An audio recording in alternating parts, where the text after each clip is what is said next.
ગુજરાતના પ્રદેશ પ્રમુખ તરીકે અમિત ચાવડા જ્યારે આજે પદ ગ્રહણ કરવા જઈ રહ્યા છે અને સુરતથી કોંગ્રેસના દિગ્ગજ નેતા અને પૂર્વ કાઉન્સિલર અસલમ સાયકલવાલા પણ આપણા સાથે જોડાયા છે. અસલમભાઈ, જે પ્રકારે હવે નવો બદલાવ, નવા પ્રમુખ કેવી રીતે જોઈ રહ્યા છો? અમિતભાઈ કોઈ નવા પ્રમુખ નથી. અમિતભાઈ ચાવડા ખૂબ અનુભવી, છેલ્લા 5 ટર્મથી 2004થી સતત વિધાનસભામાં ચૂંટાઈને આવે છે અને ખૂબ અનુભવી છે. 2018થી 2021 સુધી પણ 22 સુધી પણ એ પ્રદેશ પ્રમુખ તરીકેની ખૂબ સારી સરાહનીય કામગીરી કરી. સંજોગોસર ભલે પરિણામ ના આવ્યું, પરંતુ કોરોના કાળની અંદર એ વ્યક્તિએ જે માનવતાની મહેક પ્રસરી હતી સમગ્ર ગુજરાતમાં, એ કાબિલે દાદ હતી. ખાસ કરીને એઆઈસીસી તરફથી જે ટ્રેનોની સુવિધા આપવામાં આવી હતી પરપ્રાંતીય મજૂરોને ગુજરાતથી બિહાર, યુપી, ઓડિશા, બંગાળ જવા માટે, એ બાબતનું કોઓર્ડિનેશન અમારા જેવા જે કાર્યકર્તાઓ જમીની સ્તર પર કામ કરતા હતા એમની સાથેનું સંકલન અને દરેક બાબતમાં એમને જે ધ્યાનપૂર્વક કામ કર્યું, માનવતાનું કામ કર્યું, એ ક્યારે ગુજરાતની પ્રજા ભૂલી શકે નહીં. અને હું તો કહું છું કે એ લોકોની દુઆઓને કારણે જ અમિતભાઈને પર ફરી આવી મહત્ત્વની જવાબદારી આવી છે.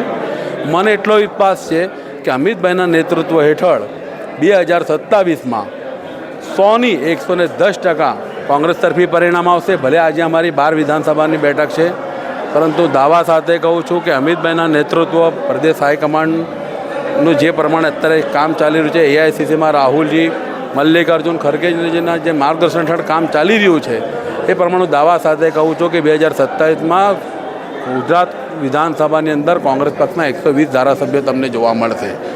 ઈશ્વરની એટલી મહેરબાની રહેશે કે અત્યારે 12 છે ને, એ બેની પાછળ 100% લાગશે. તમે સુરતથી આવો છો. સુરતમાં એક લાંબો સમય તમારી રાજનીતિનો રહ્યો છે. વર્તમાન સમયમાં જે પ્રકારે ભારતીય જનતા પાર્ટીની સરકાર પણ છે, મોટું શહેર છે, કેવા પડકાર જુઓ છો? બદલાવ તમારા શહેરમાં પણ કેવા જોઈ રહ્યા છો? જો સુરત છેલ્લા 5 વર્ષમાં જ્યારથી CR પાટીલ પ્રદેશ પ્રમુખ બન્યા છે ત્યારથી સુરતમાં ભાજપ નથી ચાલતી, પ્રાઇવેટ લિમિટેડ કંપની ચાલી રહી છે. સુરત મહાનગરપાલિકાનું તંત્ર હોય, કલેક્ટરનું તંત્ર હોય કે પોલીસ તંત્ર હોય, સમગ્ર તંત્રને બાનમાં લેવાનું કામ એ વ્યક્તિગત નેતા તરીકે કોઈએ લીધું હોય તો CR પાટીલે લીધું છે. છતાં એવા અમે કોંગ્રેસી છે, ગાંધી વિચારધારામાં માનનારા છે, અમે અંગ્રેજોથી નહીં ડર્યા તો આવા ચોરોથી ક્યારેય ડરવાના નથી. અને અમે અમારા લોકહિતના કામો હોય, લોકોના પ્રશ્નો હોય, રોડ પર ઉતરીએ છીએ, લડીએ છીએ, કરીએ છીએ. સુરતની પ્રજા પણ જાણે છે કે વ્યક્તિગત જો ઇમેજ જોવા જાય, આ તો કમળનો ખેસ છે એટલે ઇજ્જત છે. જે રીતે કમળનો ખેસ ઉતરે ને વ્યક્તિગત ઊભા રહે તો એમના બૂથમાં ના જીતી શકે. એ વેલ્યુને એ ઇજ્જત છે. એ શહેરના લોકો પણ મારા સારી રીતે જાણે છે, સમજે છે. સમય સંજોગો પરિવર્તન ચોક્કસ આવશે, બદલાશે, એમાં કોઈ બહેમત નથી. ને અમને એટલો વિશ્વાસ છે કે એમાં પરિવર્તન આવશે જ અને કોંગ્રેસ તરફી વાતાવરણ બનશે જ.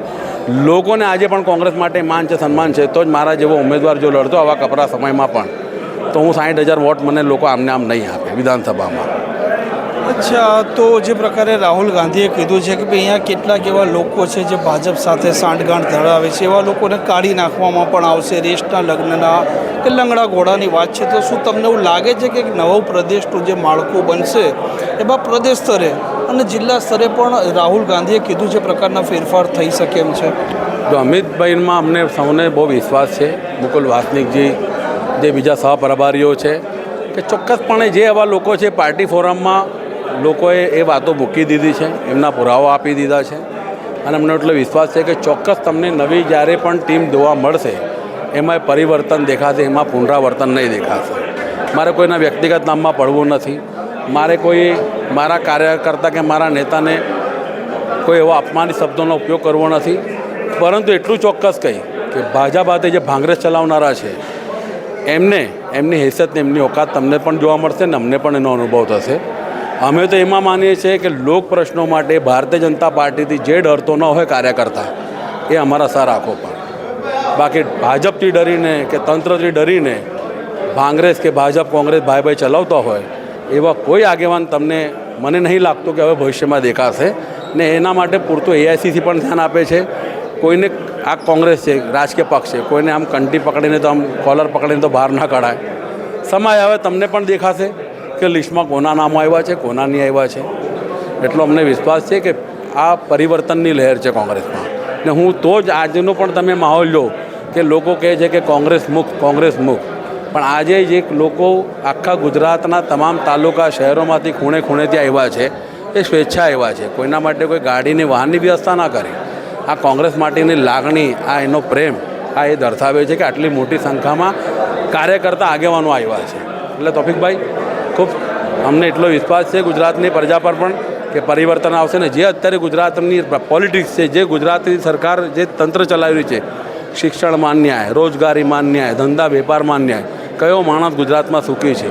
ખેડૂતો હેરાન પરેશાન છે, યુવાનોને નોકરી મળતી નથી, શિક્ષણનું તમે જો તો દિન બદિન કથળતું જાય છે, સરકારી શાળાઓ બંધ થાય છે અને પ્રાઇવેટ શાળાઓ ફેક્ટરીની જેમ ખુલવા માંડી છે, સરકારી કોલેજો બંધ થાય છે અને ખાનગી કોલેજો શરૂ થાય છે. એટલે જે સરકાર છેલ્લા 25 વર્ષથી સરકાર ઓછીને સર્કસની જેમ વધારે ચાલી રહી છે, હવે 9 દિવસો ભરાઈ ગયા છે.